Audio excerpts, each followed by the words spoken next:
pessoal que não entende, nunca estudou o assunto, acha que é o seguinte: o comunismo, o sujeito toma o poder e diz, agora é o comunismo, turma, agora toda a propriedade é estatal. Isso só na cabeça de jumento. Karl Marx dizia que a propriedade tem de ser estatizada progressivamente, lentamente, através da taxação progressiva. Aumentar imposto, aumentar imposto, aumentar imposto, e isso vai estrangulando os caras e transformando os empresários cada vez mais em escravos do governo, que é um processo que o nazismo fez igual, colocar o empresariado de joelhos. Só que o nazismo queria parar aí. Vamos dizer, o nazismo se contentava com o socialismo. E os comunistas não, tem que prosseguir até acabar o último. Nós temos que tomar tudo, depenar os caras até o fim. Daí fica tudo nosso. Ou seja, o socialismo ainda admite uma divisão, um acordo entre poder político e poder econômico. No comunismo, o poder econômico é totalmente absorvido no poder político. Esta é a diferença. Então, quer dizer, o nazismo era socialista, mas não era comunista. Ou seja, ele não pretendia chegar a uma estatização completa. O comunismo diz que pretende chegar, mas não pretende chegar. A estatização completa é uma cenoura de burro. É impossível. Ela é impossível. O von Mises já demonstrou isso aí em 1920, no livro Socialismo, Análise Econômico-Sociológica. O raciocínio dele é muito simples. Se não existe mercado, as coisas não têm preço. Se não tem preço, não tem cálculo de preço. Se não tem cálculo de preço, não tem planejamento econômico, portanto não tem socialismo nenhum. Então, o socialismo só é possível se você conservar uma área residual de capitalismo bem grande, como na própria União Soviética se conservou. Hoje sabe-se que 50% da economia soviética, ainda sob o próprio Stalin, era economia privada, clandestina, mas que o governo tolerava. Tanto é que quando caiu o regime, tinha lá vários bilionários. Pois é, de onde surgiram os bilionários? Então, eles já estavam todos lá, ganhando muito dinheiro. Então, assim, não existe conflito entre capitalismo e socialismo, não existe nenhum. Capitalismo, sabe o que quer dizer capitalismo? Quer dizer economia. Só existe economia. Existe economia feudal, existe economia capitalista e existe economia fascista ou socialista, que é o meio a meio. É só isso que existe. Comunismo não existe e não vai existir jamais. Ele não pode existir. Não só porque é materialmente impossível, mas porque se a Revolução Comunista alcança os seus objetivos, alcança o seu poder total e diz, agora estamos na plenitude do comunismo, então eles não têm mais esse futuro em nome do qual eles podem exercer a sua autoridade no presente. Eles não representam mais o futuro, eles representam apenas o governo presente, então eles viraram telhado de vidro. Então o que é? O comunismo é para ser empurrado com a barriga ad eternum. Tá certo? Tudo isso é um engodo monstruoso, né? E é uma coisa que você não precisava esperar a experiência de um século para saber que é assim.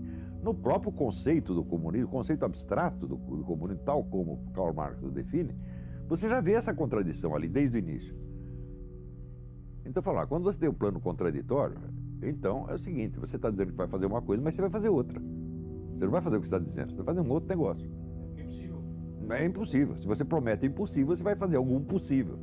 E provavelmente vai ser uma bela porcaria. De fato, sempre foi. Agora, você vê o seguinte, mentalidade revolucionária não é idêntica com o comunismo. Ela é muito anterior ao comunismo, e ela transcende o movimento comunista de uma maneira extraordinária. Isso é um ponto assim que você não perguntou, mas eu vou responder. Que é o seguinte, o que é a revolução? Uma revolução é uma proposta de uma reestruturação total da sociedade por meio da concentração de poder. Se falta um desses dois elementos, a reestruturação total da sociedade ou a concentração de poder, não é uma revolução, é um outro processo qualquer. Ora, vamos dizer, a tentação revolucionária, quer dizer, a tentação de remodelar a sociedade por meio da concentração do poder, não é exclusiva dos comunistas. Existe um forte elemento disso dentro do próprio capitalismo. Quer dizer, cada mega capitalista é um revolucionário nesse sentido. E usando meios que normalmente não são considerados políticos, por exemplo, a tecnologia. Você vê, esta semana estava uma discussão, até o Stephen Hawking falou alguma coisa a respeito, que essas grandes empresas de informática estão querendo criar robôs que sejam mais capazes do que os seres humanos e mais fortes fisicamente do que os seres humanos. Então daí surge o negócio mitológico, os robôs dominam os seres humanos. Isto é um topos, é um lugar comum que apareceu até na revista Mickey, né? Mickey, Pato Donald falar disso. Mas é claro que quem vai dominar os seres humanos não são os robôs, são as empresas que os fizeram. São outros seres humanos, tá certo? Dominando através dos robôs. Vai ser tudo culpa dos robôs, evidentemente, né? Então, o que é isso? É uma concentração de poder, tá certo? Para remodelar a sociedade totalmente. Agora, o pessoal pensa que o movimento comunista se define por uma ideologia, né? Eu digo que vocês estão loucos. Nasceram ontem, não estudaram nada, absolutamente nada. O movimento comunista já trocou de ideologia 1 bilhão de vezes, né? Se você ver, Karl Marx começa dizendo que o movimento socialista é a expressão do interesse objetivo do proletariado. Passados 100 e poucos anos, o teórico novo do movimento comunista, Ernesto Laclau, diz o seguinte: a propaganda do partido cria a classe social que ele em seguida vai representar. Eu digo, é teoria inversa, mas ela continua com o mesmo nome, continua sendo marxismo. Isto é próprio do pensamento dialético, converter-se no seu contrário quantas vezes for necessário. Então, quando você estuda a história, você vê que o comunismo não é uma ideologia de maneira alguma. O comunismo é uma cultura, né? E os laços que prendem o sujeito a uma cultura não são laços intelectuais de uma doutrina a que ele adere, né? São laços de familiaridade, de lealdade pessoal, laços simbólicos, afeições, gestos rituais, emocionais, etc, etc. É por isso que você não pode convencer um comunista. É a mesma coisa, eu vou pegar um índio do Xingu e convencer ele a ser, sei lá, um aborígene australiano. Você não vai conseguir, né? Eu vou pegar o japonês e convencer ele que ele é um italiano.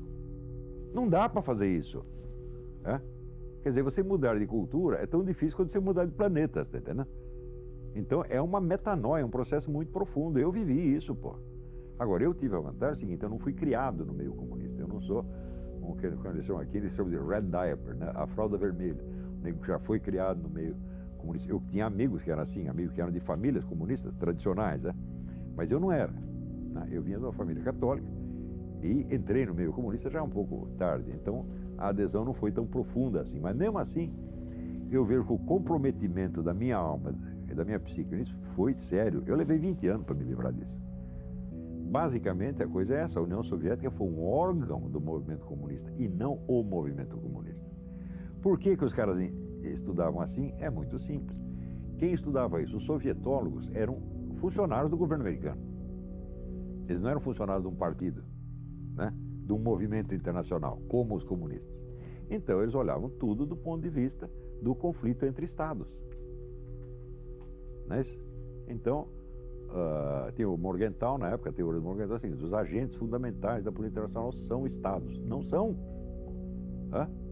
O movimento comunista é muito maior do que um estado. O estado está contido. Está contido dentro do movimento, evidentemente.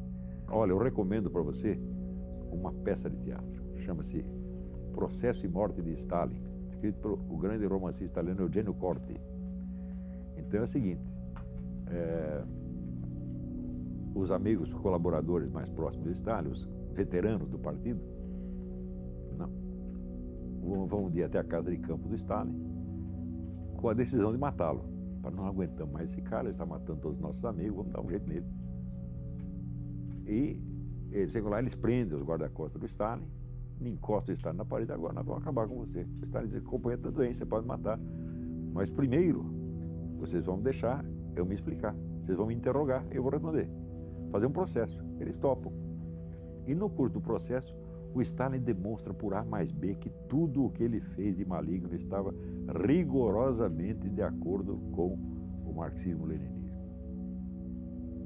E eles dizem: você tem razão, mas nós vamos matar você assim mesmo. Peça é maravilhosa.